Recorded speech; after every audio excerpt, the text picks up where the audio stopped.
Konko Talk.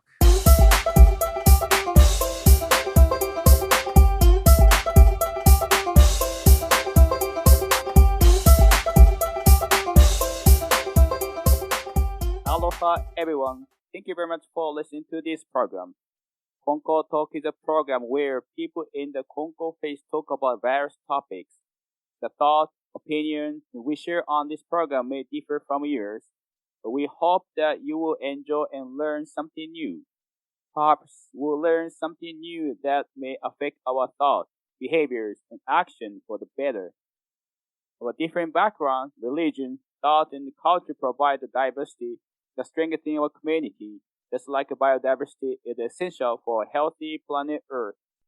I am Koichi Konko from the Konko Mission of Honolulu. Joining me are Aimee and Edna. How are you doing today? Hi, good. Good. Thank you very much. Yeah, good to be here again. Thank you.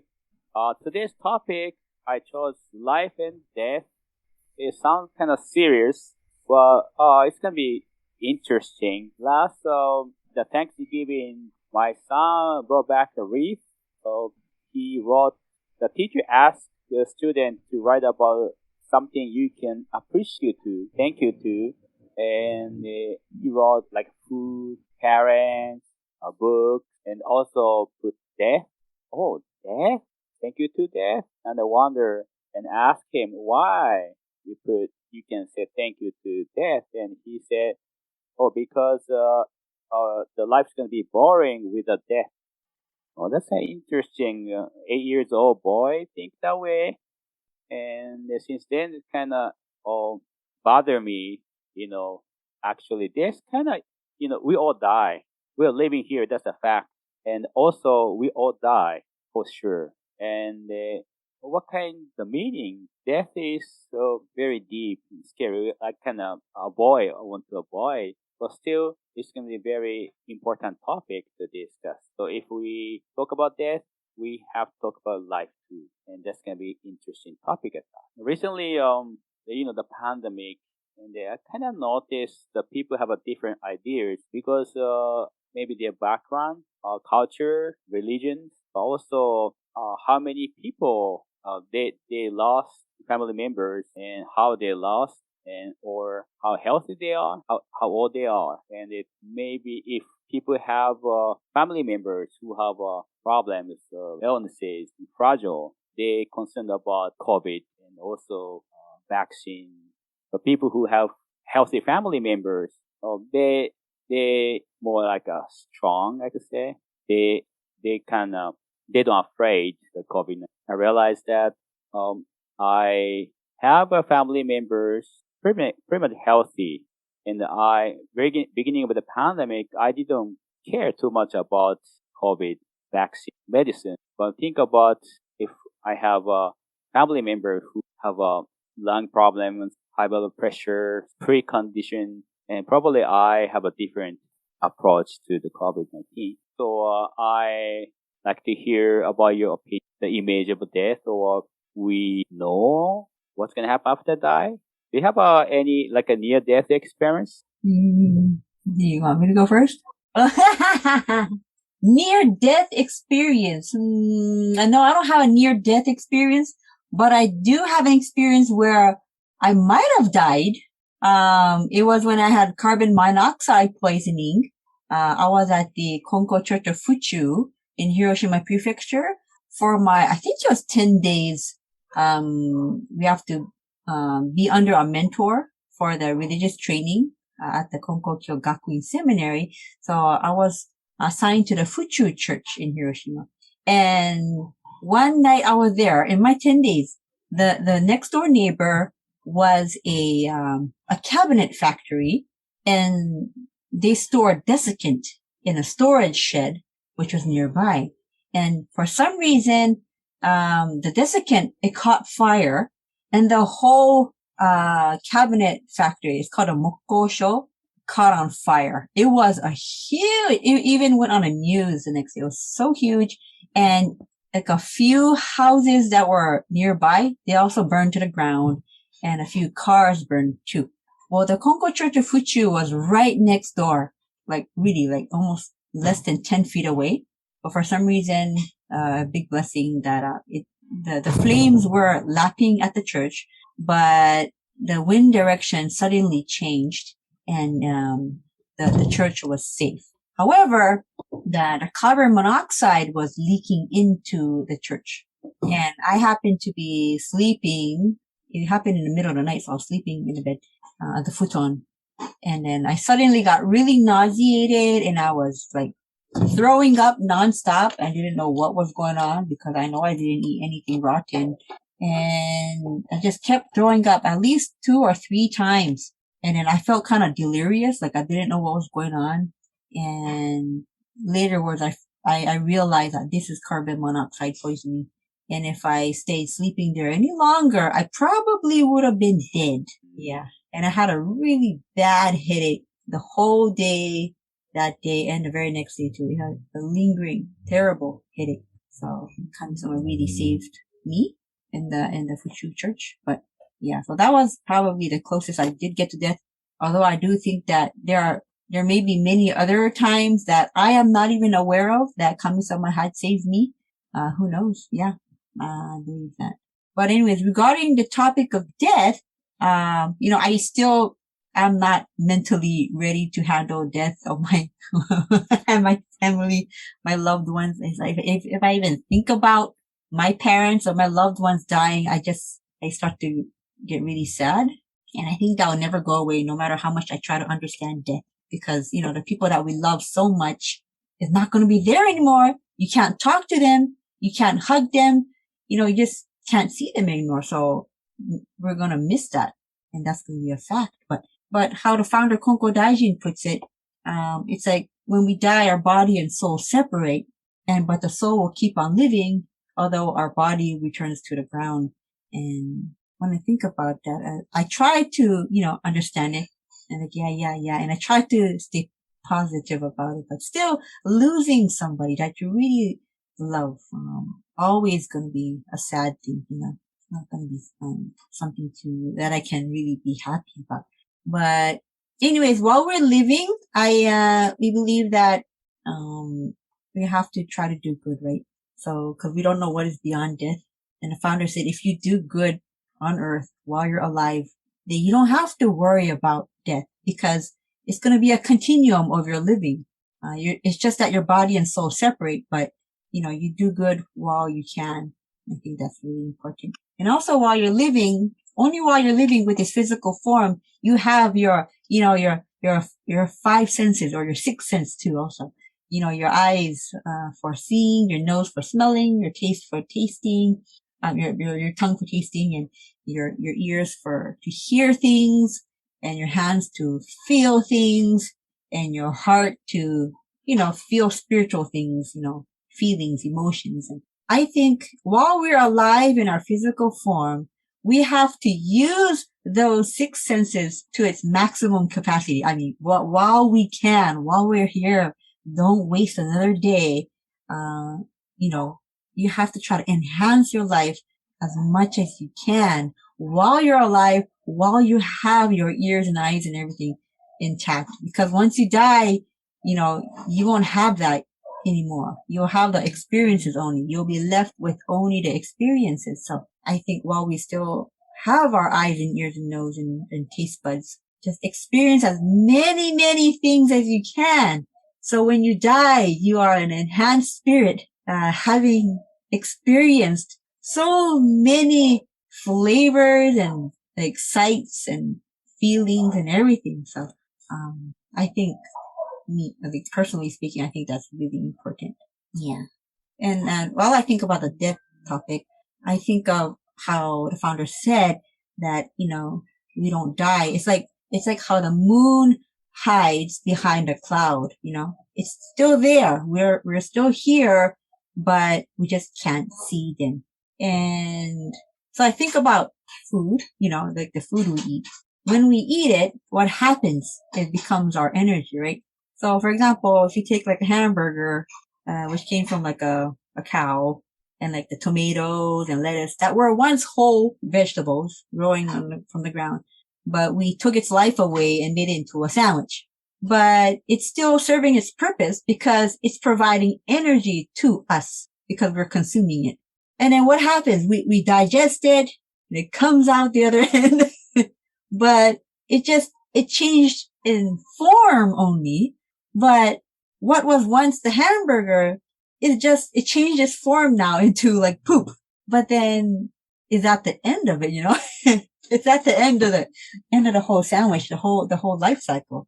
And I think not, because you can take that poop.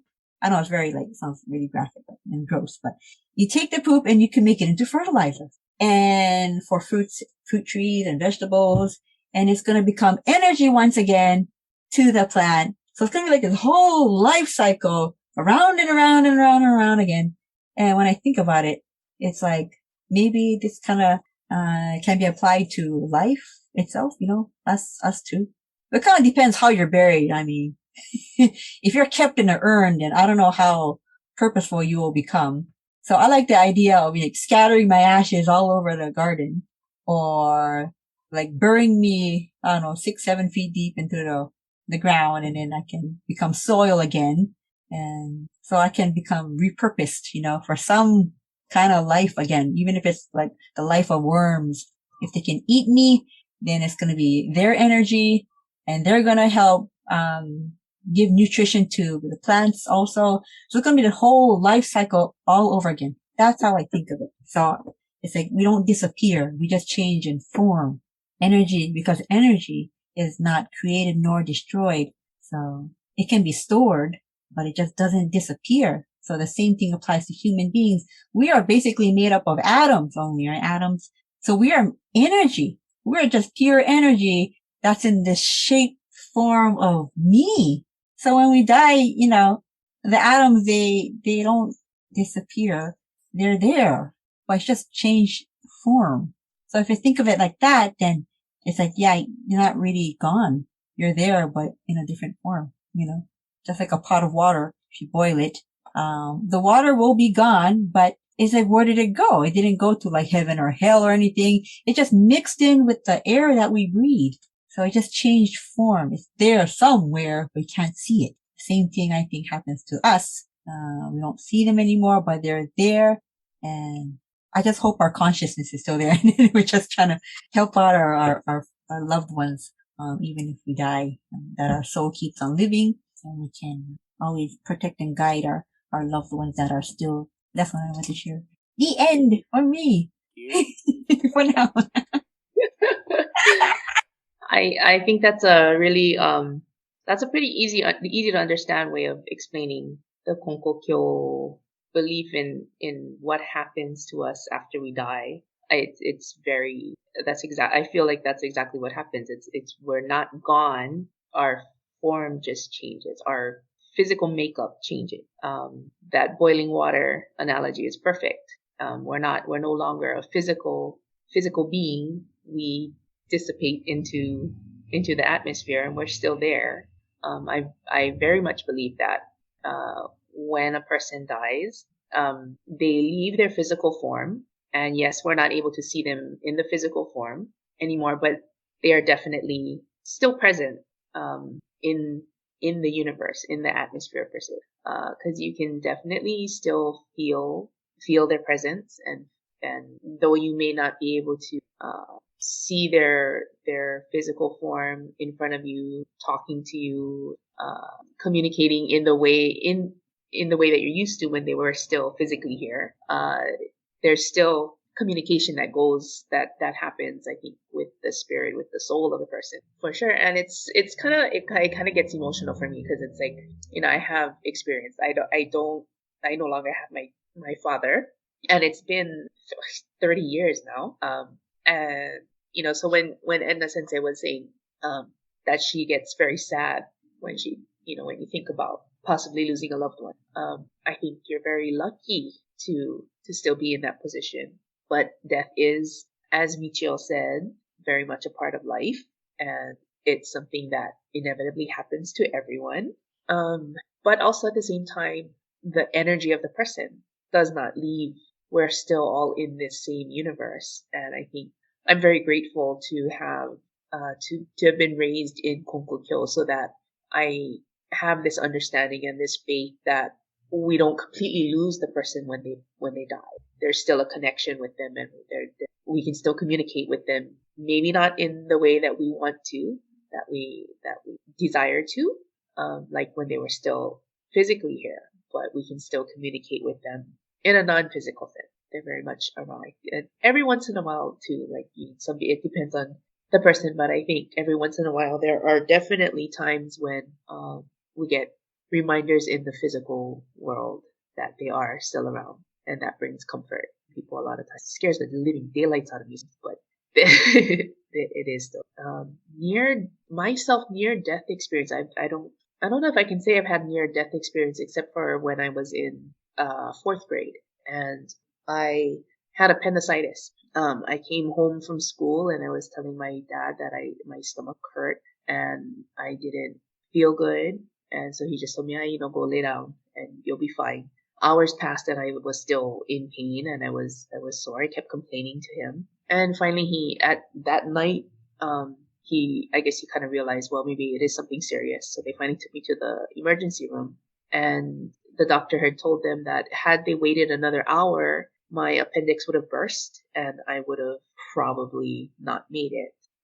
So yeah, I feel like there was divine intervention somewhere along the way. That's probably the closest thing to death that I myself remember. I think my oldest brother Roy tells me of a time when I think I was just a toddler. Maybe I was still a baby or something. I was in the stroller. He was pushing me in the stroller, and for whatever reason, I fell face first out of the stroller onto the asphalt, and I still have a scar under my eyebrow from it, but I apparently turned purple. Yeah, I apparently turned blue and purple. I don't know. Oh my goodness! And he panicked because he thought he had killed himself. But yeah, those are the only 2 times that I remember. Well, not remember, but I think I've really experienced near death. Yeah. When you're reading about like you get reminders from like the people who passed away, what kinds of reminders did you get? It's like the little subtle things, like I don't know, like I actually can't remember a solid example right now, but it's just I feel like things that happen to me, if you really think about, maybe it's just coincidence, but if I think about how I ended up living here at the Honolulu church, I feel somehow my mitama probably worked for me. How I ended up studying at Kyushu University for a year on scholarship in Japan for a year, and had no intention of doing that. If I could have mapped out my own life, I never would have had that opportunity. Also, working at Konko Gakuen for 3 years, all of that kind of stuff. It's not anything that I would have chosen for myself, but I definitely think that was my mitama working for me and kind of guiding me to where I am today, kind of stuff. Yeah. Sometimes when it's a memorial day of like a church member or like a distant family member, like a big black moth just randomly comes into the house. It's like, why is there like a stealth bomber type so big? It's like the size of my palm, just sticking on the wall. And we're like, it's somebody's Memorial Day. And then we look in the records, yes, somebody had passed away on that day. Or when I'm out in the garden too, I always see this monarch butterfly. And it reminds me of my friend's mother who passed away, a couple years ago, just suddenly.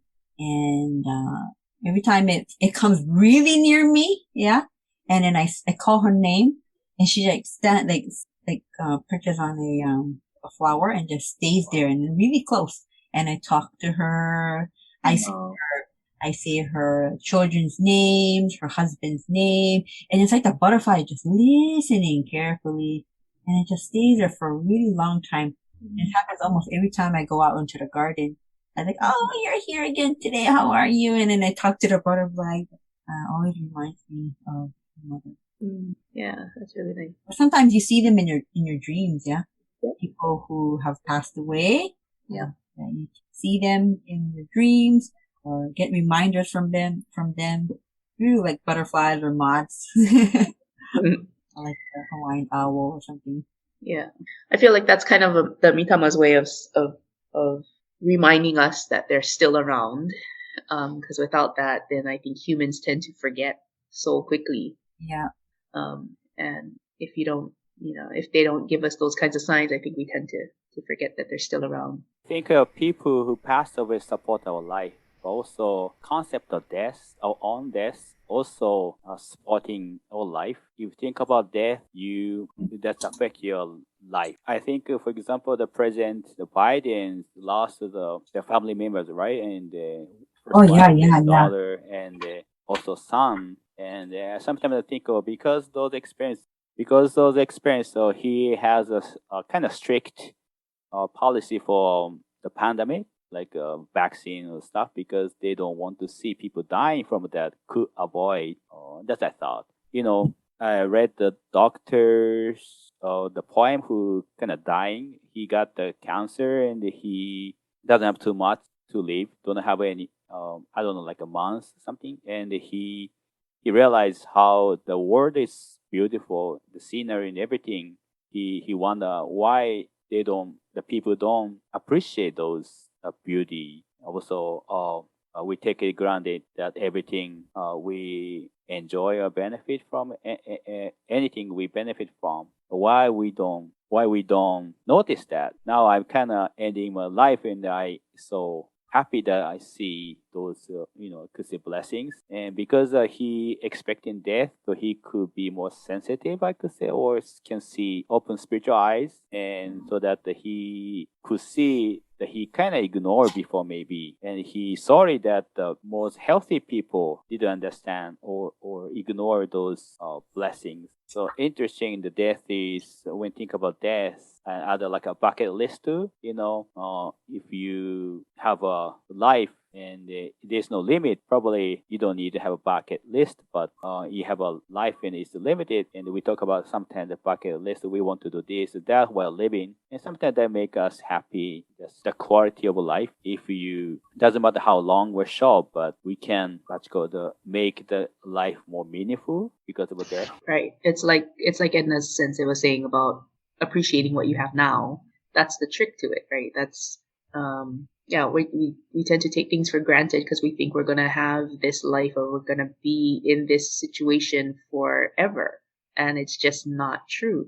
And people tend to forget that, and take things for granted and not take advantage of the fact that you are physically still here. So it's your chance to let other people know, let your loved ones know that you're still here and that you support them physically. And even if your physical form, make enough memories for them so that when your physical form is no longer here on earth with them, they can still remember you and still have those memories with them. That's something I struggle with every day, actually, is to remember that I'm still alive. I'm not dead. And so I need to make those connections with people and make sure that my loved ones know that I love them and are here for them and will be here for them even after I become a mitama myself. Yeah. Mm-hmm. Mm-hmm. Yeah. I think about like some of the church members who have, I don't remember every single thing that they used to do, but I do remember the really considerate things that they used to do. And, things that times when they taught me things, or especially their, the food that they used to make, food really brings us close to their spirit. Like when we eat the food that they used to make, and it really brings back the memories. Yeah. Like, one of our church members, Mrs. Hirota, she used to make the best potato mac salad, and used to make it for our church gotaisai, our grand services. And even for my graduation from high school, she made a big bowl of it for us to enjoy. And that kind of consideration I really remember from her. And like every time it would rain super hard or there was like a really bad storm outside, she would call the church. And because this church is really old, she would ask if the church is okay, or like if the basement flooded or anything. And she would be really sincerely concerned for us and for the church. Remember that, Mrs. Hirota. Yeah, when you think about, if you can go back and think about all the mikama from the church, from each individual church, you probably can put together a pretty good image of each of the church's history. And like you're saying with the food thing, like definitely, I remember like Mrs. Miyamoto's desserts, and which is funny because my brother John, just recently made a dessert for the last time I was for some church service, and it reminded me of the dessert that Mrs. Miyamoto used to make. Oh my god, she used to make these like shortbread cookie crusts with like the gelatin fruit thing and cream. It was just to die for. But it's, stuff like that. It's like, and like, yeah, recipes. I constantly tell my friends to, write down or try and get the recipes of things that you enjoy now from like your parents or whatever, and write them down for your kids, because it's gonna be gone. Like us kids always regret no one like really writing down what my dad's recipe for like his kimchi rice thing. Like we all remember eating it, but nobody can replicate it, and that recipe is gone forever. So it's stuff like, while they're still alive, while people are still alive and in this physical form, get everything that you can. Mm. Yeah, that reminds me of an episode I watched on NHK World, Japan. There was a chef who used to work at a restaurant, but she wasn't finding fulfillment. So she started her own business of recreating recipes, like lost recipes. And then by listening to like the client's information, like, oh, it tasted like this saltiness, it had this kind of sweetness to it, it had a little bit of this, and gathering all that verbal information, she's able to recreate like the exact same flavors of like their deceased loved ones. And it just brings them to tears because she's able to recreate it like exactly. That episode, it touched me. That's probably it probably felt like bringing that person back to life. Mm-hmm. Yep. To do that. And also smells, and music, like the music they used to listen to. Yeah. All those little things that it reminds you of them again. How about Koichi Sensei? Yes. What do you think about this topic? Yeah. Good questions. When I was a child, I scared death.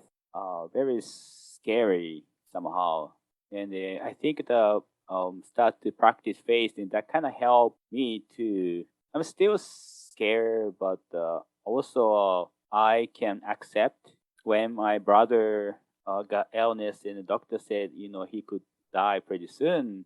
That was a big impact on me, and my grandfather's death and my father death. It's kind of different how close you are and how old they are. That's why I think death is important. Death support our life. And recently, I listened to the podcast, and one of the host said that he's not a religious person, but he lost his grandfather over the sudden, and he thought like a service is kind of almost a bullshit.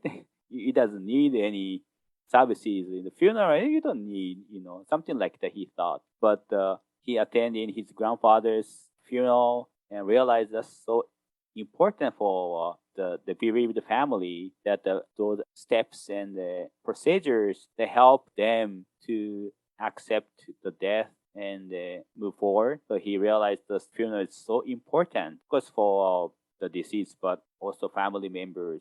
That's interesting to me, that because he thought he doesn't need any funeral at all, but he went and he wasn't accepted his grandfather death because of sudden death, and I think he confused sad. But those process stayed in service. Everybody wore the funeral clothes and talk about the memories. Those is very important. Also, I remember the same person said that when he went to the U.S., he's Japanese, and he went to the U.S. for the meeting or something for business, and he said it was pretty boring. So his friend went to the camping. It was like October, November, and he never gone to the camping first time the U.S. and 3 hours from the Silicon Valley, and he didn't know how cold it's gonna be. And he didn't have enough clothes And because the daytime is pretty warm, but morning time, early morning and nighttime so cold. He thought I'm gonna die. So cold. My hand, my legs, feet. He thought that's a near-death experience for him. And I'm gonna die, so I can't do this. So he woke up and they get up and they walking around, running around, make a fire, and finally the sunrise, the sky getting light, and he felt warmth from the sun, and that's make him happy he was able to realize how sun supported his life for the moment that he was almost to die, he thought, from the coldness. And because the sunlight just came out, was so warm, and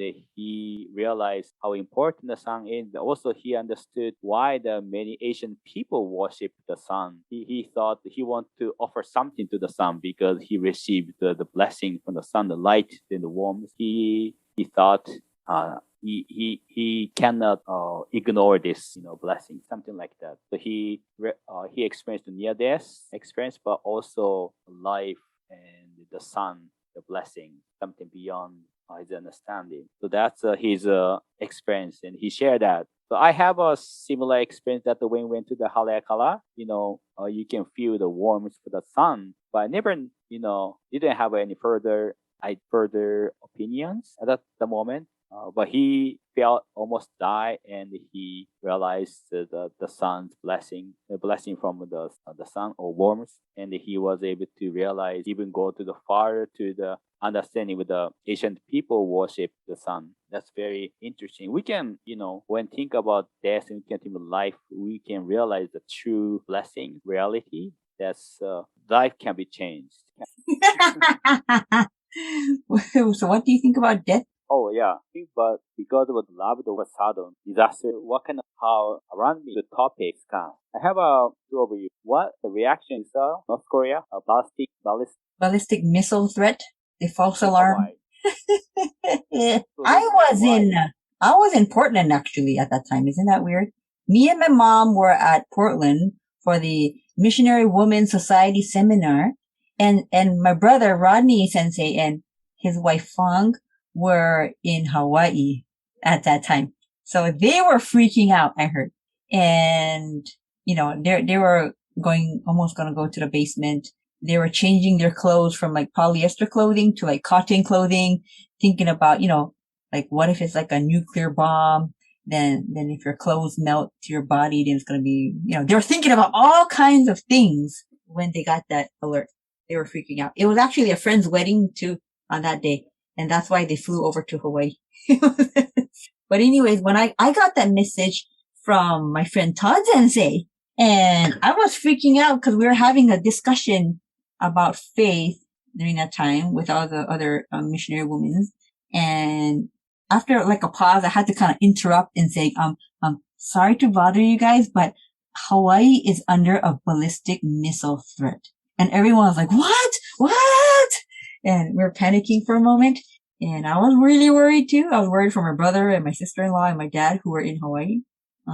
But really, thankfully, right after that, we discovered that it was a false alarm. So, Anthony, I really, really was worried if that was real. Mm-hmm. That's so your brother, I think. Wasn't he a Boy Scout? Was he a Boy Scout? The oldest one was a Boy Scout, but not Rodney. Oh, okay. No, for some reason, I'm thinking that's so Boy Scout of him to think about what he's wearing. That was like the furthest thing from my mind. I wasn't even thinking about that. I remember I was on my morning walk and I was headed up the hill. What is that? St. Louis Heights Road, and I was about to turn into UH campus, and that's when I lived like right by UH campus, and I was on my walk, and my friend Susan texted me and was like, "Did you get that text? Did you get that warning?" And I was like, "Yeah, I just saw it, and I'm in the middle of nowhere. Like, what am I supposed to do? Oh well, I guess I'm dying today." Like, I mean, and even if I made it home, I walked as fast as I could back home. But I was thinking, even if I make it home in time, that house that I was in was really bottles. Like, really, there was no point in me hiding from any windows or whatever. Where am I going to hide in this house? If a missile hits us, that's it. I'm done. And I just thought, okay, well, if a missile is going to hit us, please let it be that we all go really fast. Honestly, is what I was thinking. I wanted there to be as little pain as possible for everyone.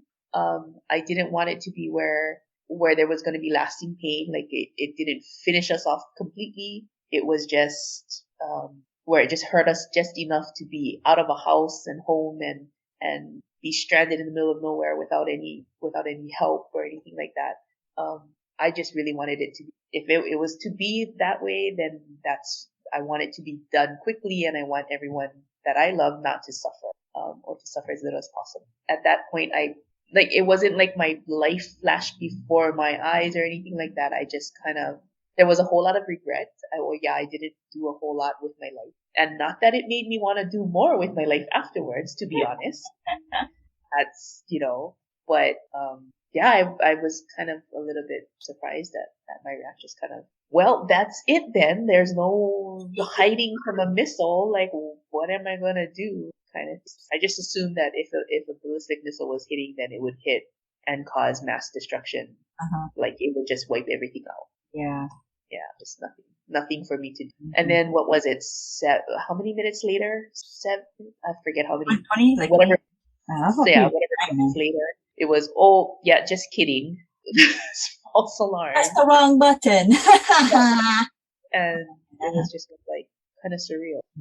Yeah, it should have triggered me to want to make more of my life and want to actually live a life without regrets. But to be honest, it didn't. Maybe it changed my view a little bit.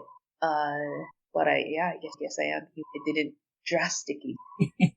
Unfortunate. No, it's so interesting to hear everybody's story, their rendition of this, this event that happened, that unfolded. Yeah. How about Koichi Sensei? What were you doing?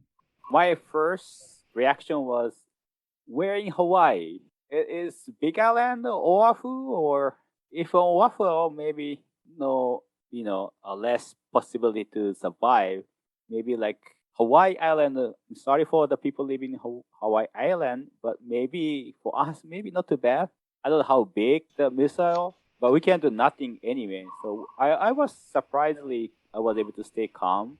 I was glad that my wife and my son was in Portland, just like Edna Sensei with Edna Sensei. So at least I might die, but they're okay. That's my I think second thought. But it was a kind of a life-threatening event for everybody in Hawaii. It was interesting. After next day we talk about that. It's a false a lot, and it make me think that what's important for me, like family or job, work, is so last minute thing. Hawaii is an island, so if what happened to the mainland, probably they want to run away from where the state may be, the city. But Hawaii, we cannot do nothing. We weren't able to do anything, so that we have to stay and just think quickly, what should I do? And just pray that this can be, there's no benefit from the North Korea. So I was kind of pessimistic, and also there's no place to hide anyway. I can do nothing.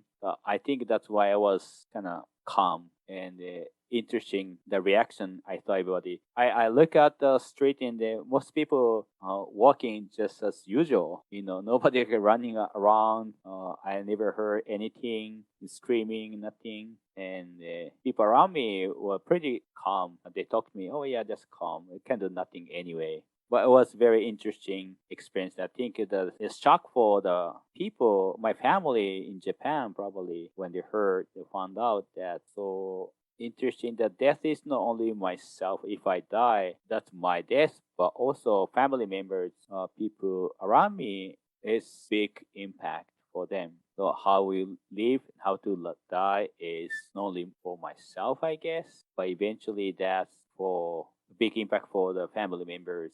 Yeah, that's interesting that no one around this area, I can kind of actually see that though, but that no one in this area was panicking. That I can see all the old lady, the grandmas and grandpas that up and down the street, they're not, they didn't even know what was going on. Yeah.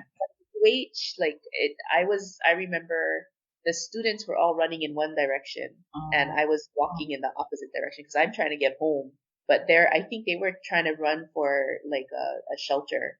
I think they have like bunkers or something or designated areas where they were running. They were all running from the dorm rooms in the opposite direction, and I'm trying to go against the flow of everybody else. There were some that were running, there were some that were walking. Some were kind of panicked, not really, yeah. And I'm thinking, they were all looking at me like, you're going in the wrong direction. Like, where are you going? I think I'm the same. Like, I didn't really worry. For me, it was, if they had any kind of aim, whoever shot the missile, if they had any kind of aim, they were probably aiming for Oahu. And so if it's Oahu, then it's just me, for my family anyway.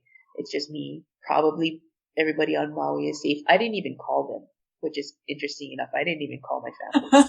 I called my friends that were here on Oahu. I was like, hey, I didn't call even afterwards, I didn't call to check on them at all. Oh.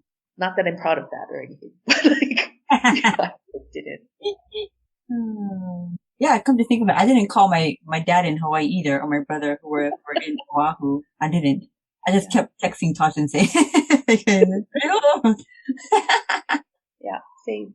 Oh yeah, I heard that, if we know of our imminent death, then we will know immediately what's important in life. So if we cut our life short, we know when we're gonna die, then we know what's important. So like, if you only have like a few hours to live, you'll know like, oh, what's the most important.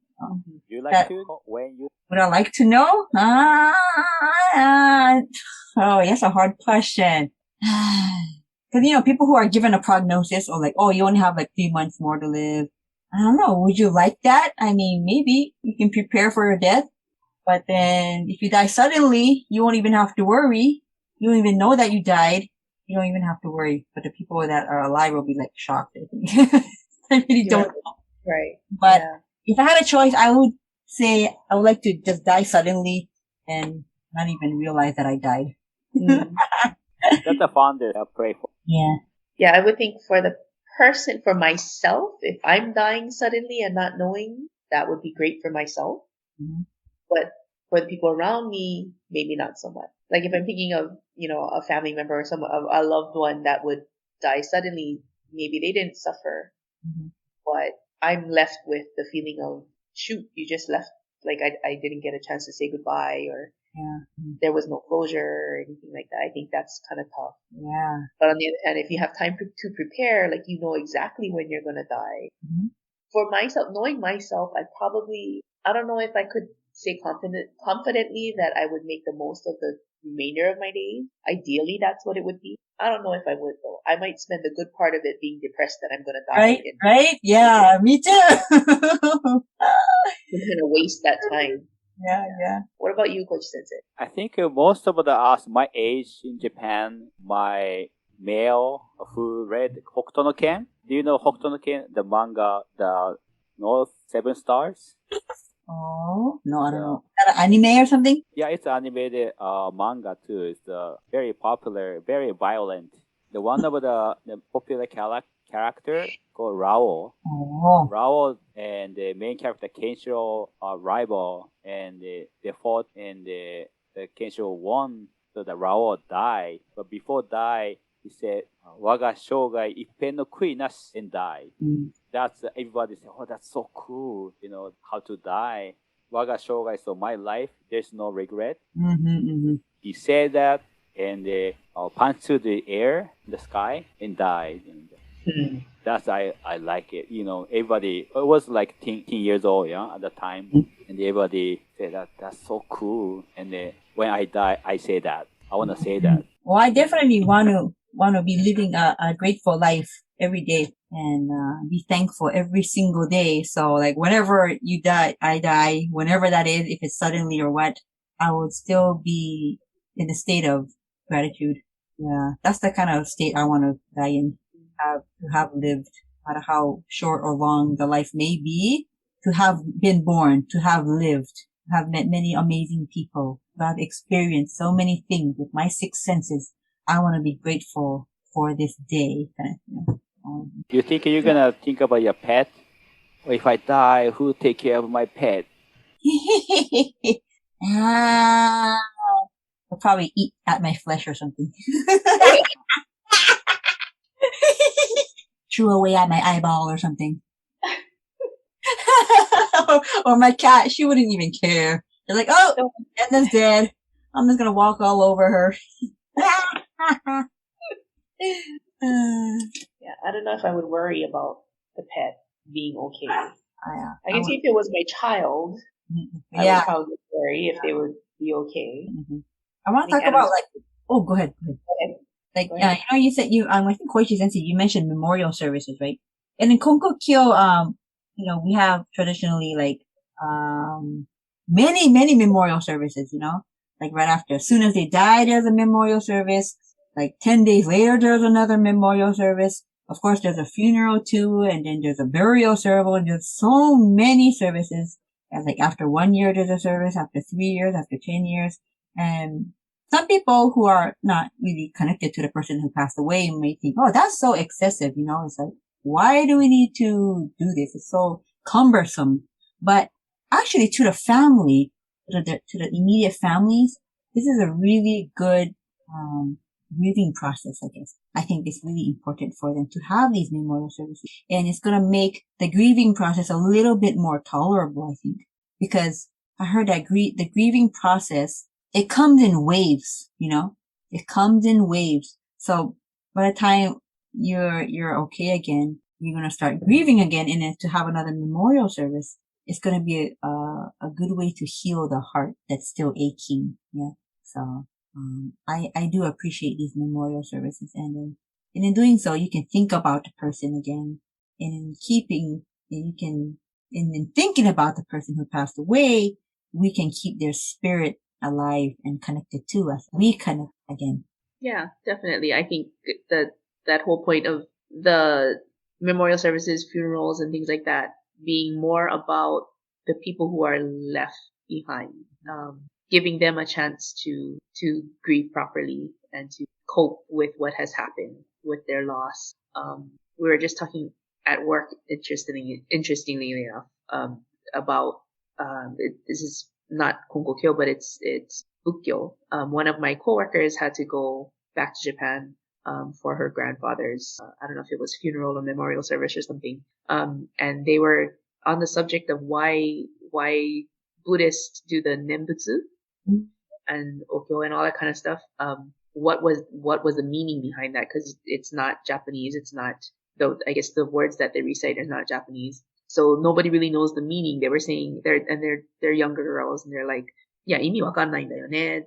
And they were saying like, we don't even know what we're saying and why are we saying it, and nobody understands what it means. And somebody looked it up, and according to Google, it's to bring peace to the person that is saying the chant, that's chanting these things. It doesn't have any real, and I don't know if it's true or not, but it doesn't really have meaning per se, other than the purpose of it is to bring comfort to the people chanting it. And so thereby giving them a chance to, I guess, grieve and heal their hearts during that process. So a lot of time, so I think very much so in the same way are many opportunities to send that mitama, that person's soul, off into the universe correctly, gives us a chance, the living, a chance to say our goodbyes and to say our piece, and to give our hearts a chance to heal from the loss just a little bit. Yeah. Grief really does. It's different for every person, and it really does come in waves. One day you think you're okay, and then the next 30 years later, you're still crying over your dead father. Like, it does come in waves. Are you scared of death? Am I scared of death? Not really, because when I die, I wouldn't even know that I died. So not really scared of death. But in the process of my death, I am just worried that I don't hurt other people in the process. Like car accidents or something. It's like, I died too, and then I killed somebody else. Like, I would be really worried about that. Like, of course, I don't worry because, putting your worries out into the universe and it's going to happen, right? So, but I just hope that when I die, I don't take somebody else with me accidentally. Yeah. So that's it. Me dying, I just return to the ground. I just go back into the universe. I'm not really scared of death. Yeah. I don't know if I fear death. I think maybe Yeah, I don't think I fear death itself. I think I fear maybe dying with regrets, dying without purpose. Yeah. I guess would be accurate. And like dying with pain, that's kind of what I also like. I don't want to die in pain, like a lot of pain. Yeah, because I do see patients they're in a lot of pain and just want to try to relieve their pain as much as possible, especially in their end of life. So yeah, pain is just so, you can't handle pain. You can't be grateful when you're in pain. It's hard to be grateful. So let's hope that pain. I have only one time I was there the moment someone passed away. Mm-hmm. I was with family members, and she was on the hospice care, receiving hospice care. I was requested to be with them, and we kind of, we have to wait. Doctor expected maybe pretty soon the person will go, so we expected. We stay, we pray, and sang song that the person used to sing, and they gradually the breathing is weaker and weaker, and the end there's no breathing. Family member asked me, "Gone?" I don't know, but probably, and call the nurse or doctor, and officially the person died. It was a very calm, peaceful death, and I think it was pretty nice. But my father probably he had pain because he took the painkiller a couple hours before he died. He wrote down he took the painkiller, so that's why we know. I mean, I expected that because he couldn't tolerate the pain anymore. He was so skinny. Maybe that's why he died. And I was in Hawaii, and my brother, the youngest brother, was the one kind of main person in between, like a doctor, nurse, and the mortuary. He was pretty busy, and my sister was there, and my auntie too. Then my sister said she was shocked when she saw my father's face because it looked so painful. But my auntie said very peaceful face, and I asked my youngest brother. He said he didn't remember, and I was very confused. What's the real? But because for my sister, it's very very shocking moment. And I heard the other sensei too that when he sensed his father passed away, it's very painful face he had, very scary to see. But he wasn't able to get over that. But since practicing faith, and he started to think that there's a meaning because he want to save his father want to save many people as possible. So he concluded that his father accepted so many people the pain altogether to save those people, something like that. He decided to accept that way. And think about my father. I wasn't there, so I cannot imagine. But still, he had a pain probably. That's why he took painkiller. How he died. I mean, when think about it, kind of sad, kind of overwhelming. So how I live is now very important. So if I can make him happy or not, depend on my life. What kind of a life goyo for the church I do. So that's very important experience for life. I mean, our family. But I think the time to end. Yeah, it's time to end. Thank you very much for joining me. Thank you for sharing a lot of stories. I hope people listen to this enjoy or learn something.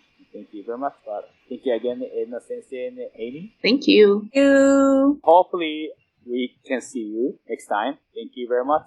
See you. Bye-bye. Bye. Bye.